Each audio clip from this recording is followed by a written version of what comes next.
উপস্থিত আজকের এই রজব মাসের প্রথম জুমায় আমার শ্রদ্ধাভাজন মুসল্লিন ইকরাম, সমবয়সী বন্ধুরা এবং ছোট স্নেহের ভাইয়েরা, বিশেষ করে মাইকের মারফতে যারা আমার আওয়াজ শুনতে পাচ্ছেন, আমার সম্মানিতা পর্দানুসীন মা ও বোনেরা, আরেকবার আমার সালাম গ্রহণ করুন। আসসালামু আলাইকুম ওয়া রাহমাতুল্লাহি ওয়া বারাকাতুহু। সর্বপ্রথম মহান আল্লাহ সুবহানাহু ওয়া তাআলার দরবারে লাখো কোটি শুকরিয়া জ্ঞাপন করছি যে আল্লাহ সুবহানাহু ওয়া তাআলা আজকে আমাদেরকে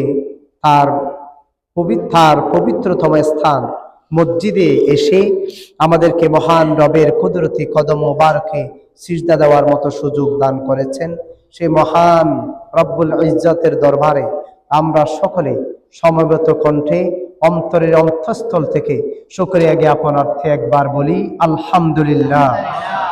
সাথে সাথে সৈয়দুল মুরসালিন, রহমাতাল লিল আলামিন, তাজদারে মদিনা, শফিউল মুজনবিন, খাতামুন নবিয়্যিন হুজুর পুন্নূর সাল্লাল্লাহু আলাইহি ওয়াসাল্লামের রওজা মুবারকে অগণিত সালাতু সালাম পেশ করছি। সম্মানিত হাজিরিন, ধীরে ধীরে আমাদের মাঝে আবার রমজানের একটা সুঘ্রাণ আমরা পেতে যাচ্ছি। এই রজব মাস আসার সাথে সাথে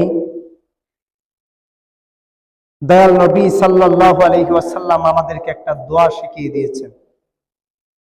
আল্লাহুম্মা বারিক লানা ফি রজবা ওয়া শাবান ওয়া বাল্লিগনা রমাদান। আয় আল্লাহ, আমাদেরকে রজব শাবানের বরকত দান করো এবং রমজানের পরিপূর্ণ ফজিলত আমরা যেন নিতে পারি, আমাদেরকে সেই তৌফিক দান করো। আমার রাসূল আমাদেরকে এইভাবে দোয়া শিখিয়ে দিয়েছেন। রজব মাস আসা মানে এই মাসকে তৎকালীন সময়ের কাফেররাও খুব মানতেন। তারাও এই মাস আসলে যুদ্ধ বিগ্রহ বন্ধ করতেন।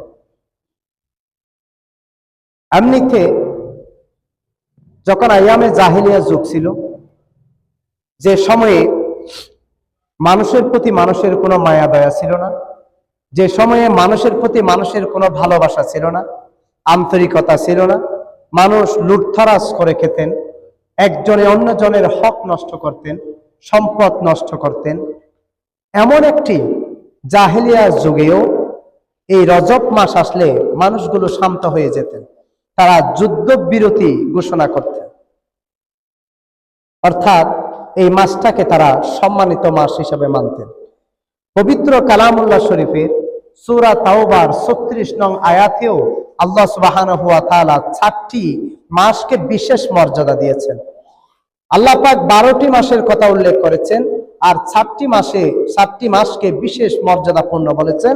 তার মধ্যে এই রজব মাস হলো একটি। তো এই রজব মাসেও আইয়ামে জাহেলিয়া যুগের মানুষরা তাদের যুদ্ধ বিগ্রহ থেকে, ঝগড়া থেকে তারা বিরত থাকতেন। এই মাস, এটাকে আল্লাহ তাআলাও সম্মানিত মাস বলে ঘোষণা দিয়েছেন। কিন্তু আমরা এমন একটি জামানায় এসেছি, এটা আইয়ামে জাহেলিয়ার যুগ নয়, এটা আধুনিক যুগ বলে থাকি আমরা, এটাকে আমরা সভ্য যুগ বলে থাকি।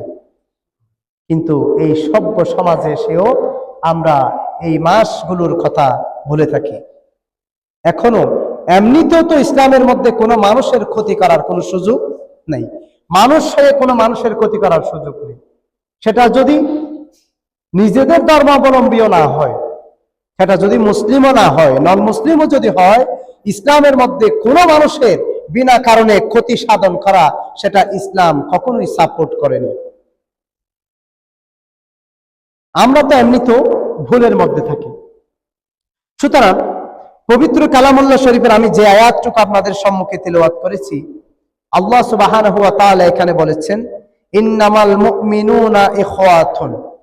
আল্লাহ পাক বললেন সব মুসলমান ভাই ভাই।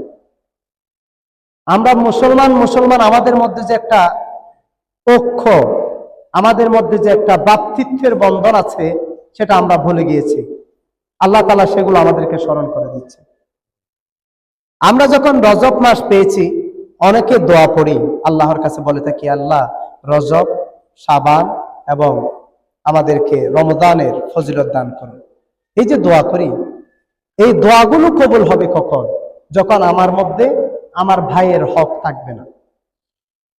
আল্লাহ তাআলার গুনাহগুলো আল্লাহ তাআলা ক্ষমা করে দিবেন। কোন মানুষ ভুলে, শয়তানের ওয়াসওয়াসায় পড়ে ভুলে নামাজ পড়ে নাই, আল্লাহ তাআলা তাকে ক্ষমা করে দিবেন। কোন মানুষ আল্লাহর হক নষ্ট করলে আল্লাহ তাআলা সেটা মাফ করে দিবেন।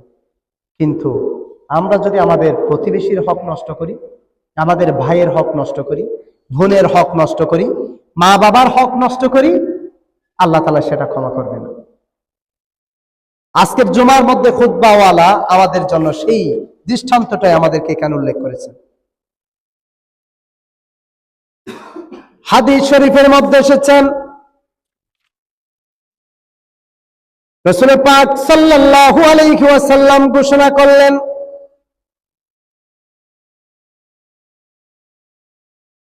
আল মুসলিমু আখুল মুসলিম লা ইয়াজলিমুহু ওয়া লা ইউসলিমুহু ওয়া মান কানা ফি হাজাতি আখিহি কানা আল্লাহু ফি হাজাতিহি ওয়া মান ফাররাজা আন মুসলিমিন কুরবাতান ফাররাজাল্লাহু আনহু কুরবাতাম মিন কুরবাতি ইয়াউমিল কিয়ামাহ ওয়া মান সাতারা মুসলিমান সাতারাহুল্লাহু ইয়াউমাল কিয়ামাহ। মুত্তাফাকুন আলাইহি। হাদিস শরীফের মধ্যে এসেছেন, রাসূল পাক সাল্লাল্লাহু আলাইহি ওয়াসাল্লাম ঘোষণা করলেন, আল মুসলিমু আখুল মুসলিম, মুসলমান মুসলমানের ভাই।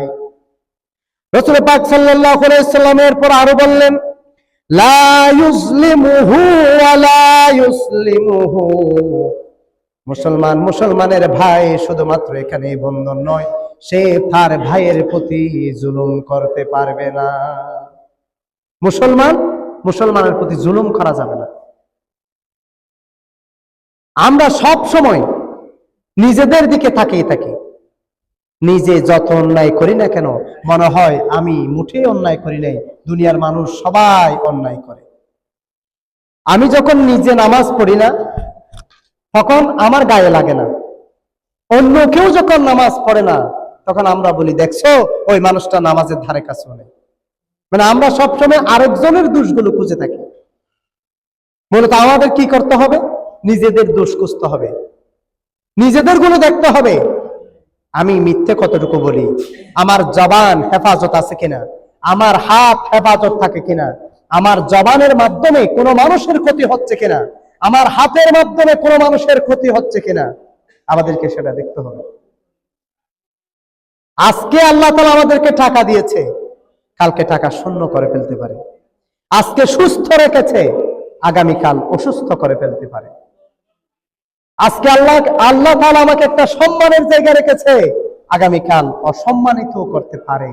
এই জন্য আমাদেরকে সময় থাকতে আমাদের হিসাবগুলো করতে হবে, প্রতিবেশীর হকগুলো আমাদেরকে দেখতে হবে।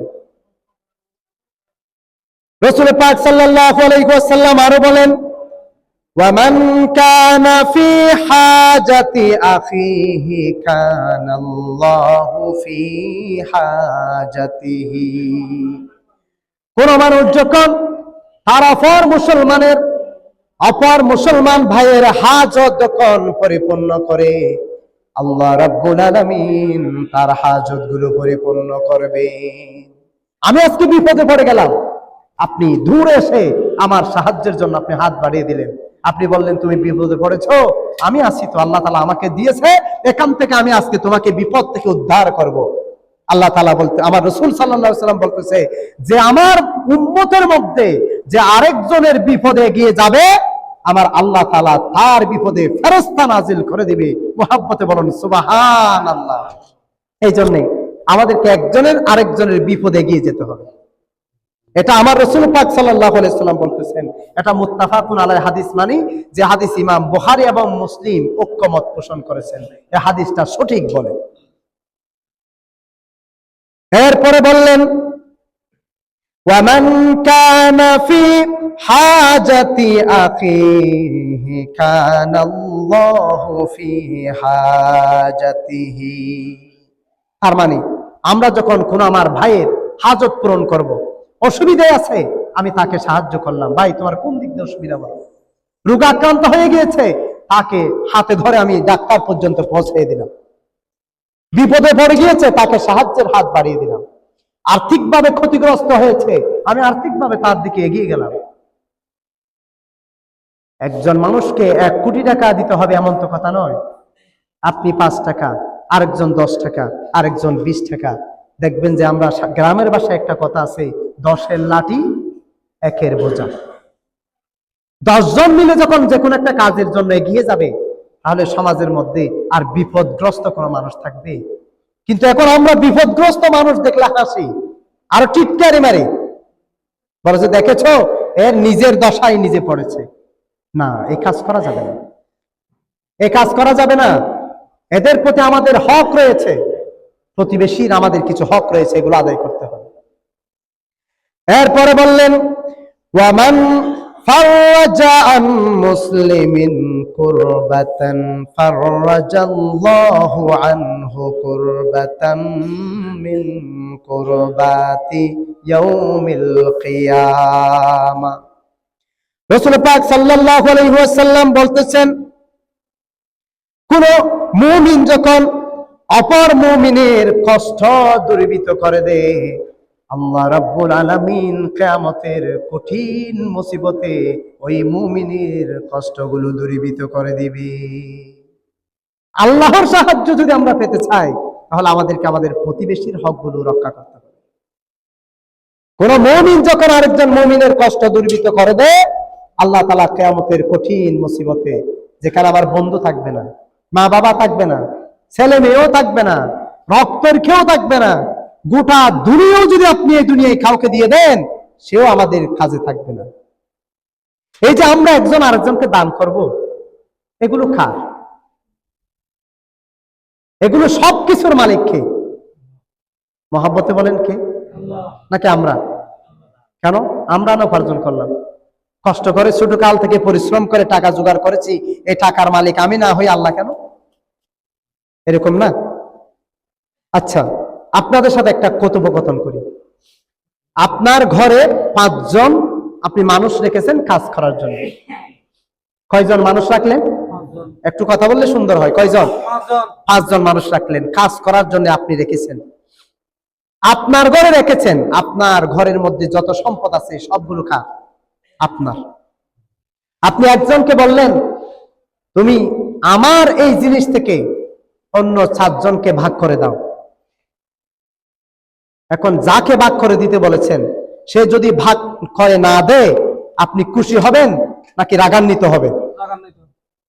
কেন রাগান্বিত হবে? আপনি বলবেন জিনিস আমার, আমি তোমাকে মাত্র দিতে বলেছি, তুমি না দিয়ে রেখে দিছো কেন? তাম জাহানের মধ্যে যা কিছু আছে সবকিছু কার? মহব্বতে বলেন কার? সে আল্লাহ বলেছে তোমার প্রতিবেশীর হক গুলো আদায় করো। আমি আল্লাহ তোমাকে সম্পদের মালিক করেছি, আমি আল্লাহ তোমাকে সুস্থ রেখেছি, আমি আল্লাহ তোমাকে চক্ষু দান করেছি, যে চোখ দিয়ে তুমি সমস্ত কিছু দেখতে পাও। আমি আল্লাহ আবার দুনিয়ার জমিনে কিছু মানুষকে অন্ধ রেখেছি, আমি আল্লাহ তোমার হাত পাও সব ঠিক রেখেছি, আমি আল্লাহ আবার দুনিয়ার জমিনে কিছু মানুষকে পঙ্গু করে রেখেছি। তা আমি আল্লাহ বলেছি তোমাকে যা দিয়েছি তার থেকে তোমার প্রতিবেশীর হক আদায় করো। এখন আমরা যে আদায় করি না, আল্লাহ কি খুশি হবেন নাকি রাগান্বিত হবেন? এগুলো আপনারা বুঝে নিন। শায়ের খুব সুন্দর করে একটা বলে, পরের জায়গা পরের জমি ঘর বানায়া আমি রই, আমি তো সেই ঘরের মালিক নই। আসলে গানের মতো হলেও বুঝার বিষয়, বুঝার বিষয়। আপনি তো আব্দুল হলেন, এটা বুঝার বিষয় এই গানটা। বলি তো একটু, পরের জায়গা পরের জমি ঘর বানায়া আমি রই, আমি তো সেই ঘরের মালিক নই। সেই ঘর কানা যার জমিদারি,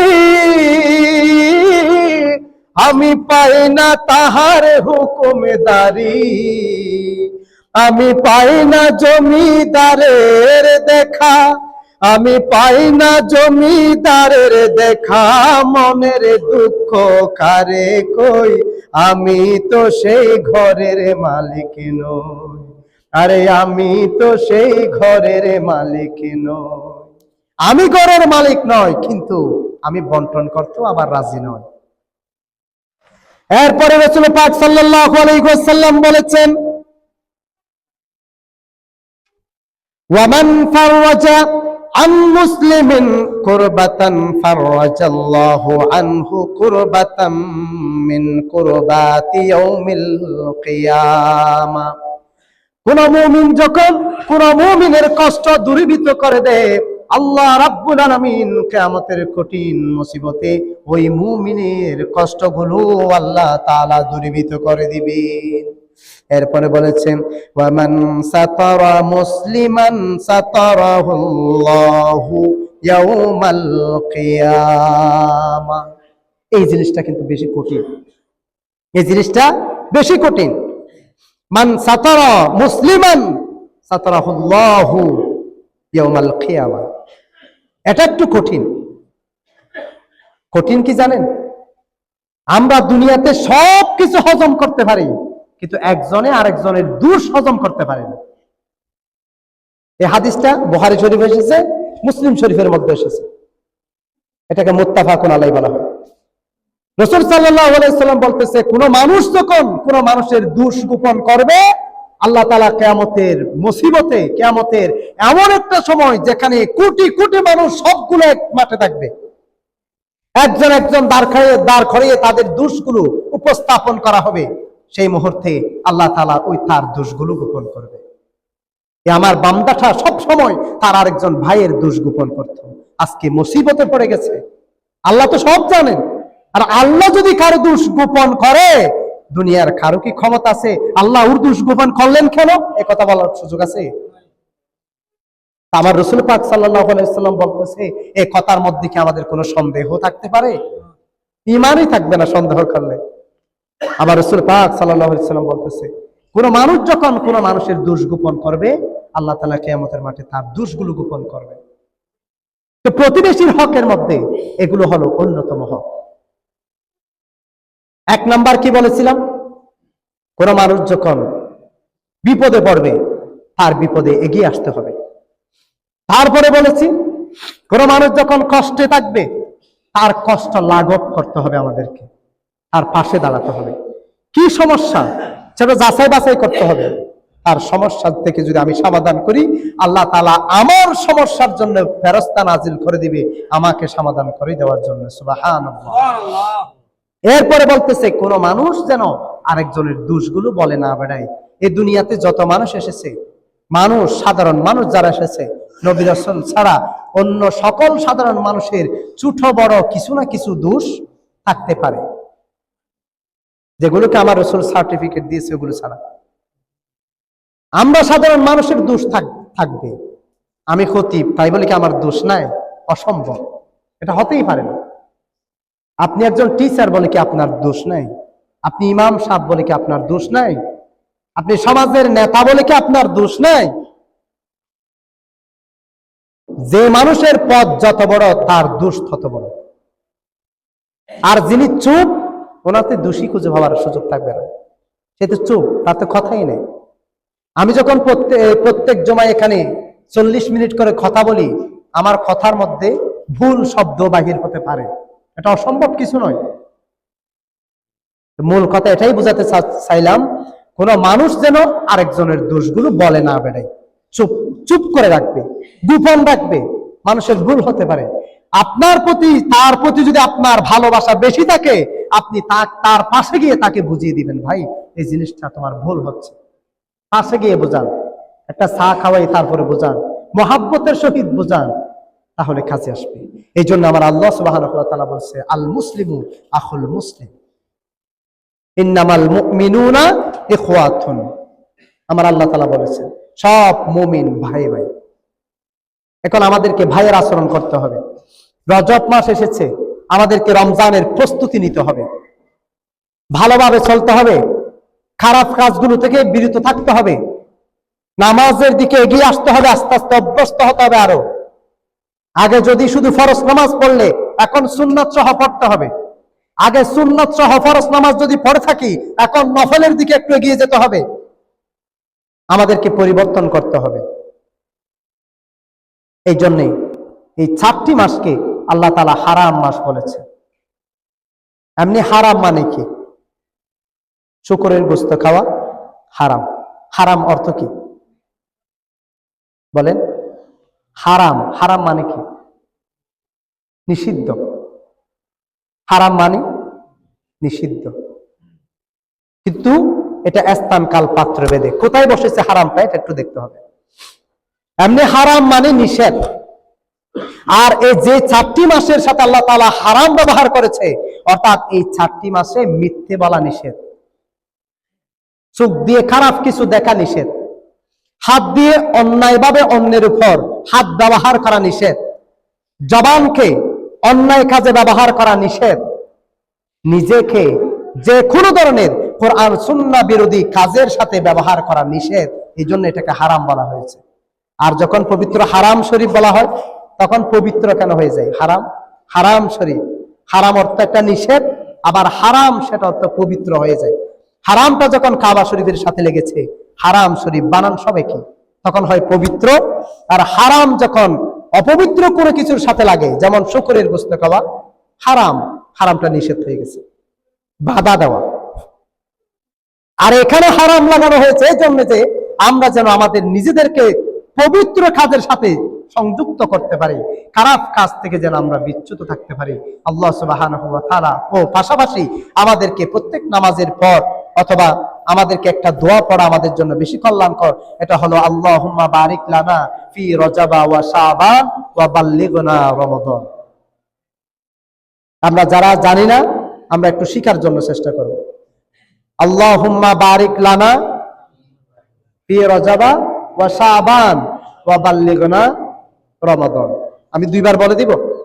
আল্লাহুম্মা, আমার সাথে, আল্লাহুম্মা বারিক লানা ফি রজবা ওয়া শাবান ওয়া বাল্লিগনা রমাদান।